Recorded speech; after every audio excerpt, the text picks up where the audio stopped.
Nez qui coule, éternuement, production excessive de larmes. Si vous ressentez ces symptômes, vous faites probablement partie des 30% des Français adultes qui sont allergiques au pollen. Cette allergie débute souvent au printemps et s'étend jusqu'à la fin de l'automne.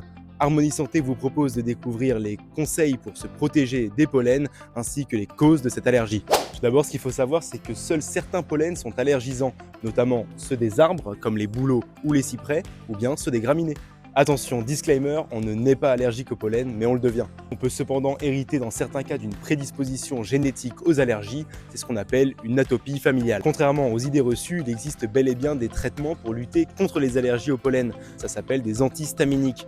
Ils sont à prendre en cas de larmoiement des yeux, de crise d'éternuement ou bien tout autre symptôme lié à l'allergie. Mais comment se protéger concrètement des pollens? Eh bien tout simplement en aérant très tôt le matin son logement ou bien très tard le soir, en rentrant le soir se laver les cheveux pour éviter que le pollen se dépose sur les draps, faire sécher son linge à l'intérieur pour éviter que des particules de pollen ne se déposent sur les surfaces humides. De plus, si vous le souhaitez, vous pouvez consulter les alertes polliniques auprès du réseau national de surveillance aérobiologique. Être allergique au pollen, c'est donc savoir s'adapter à son environnement et redoubler de vigilance en période de pollinisation. Et en attendant, prenez bien soin de vous.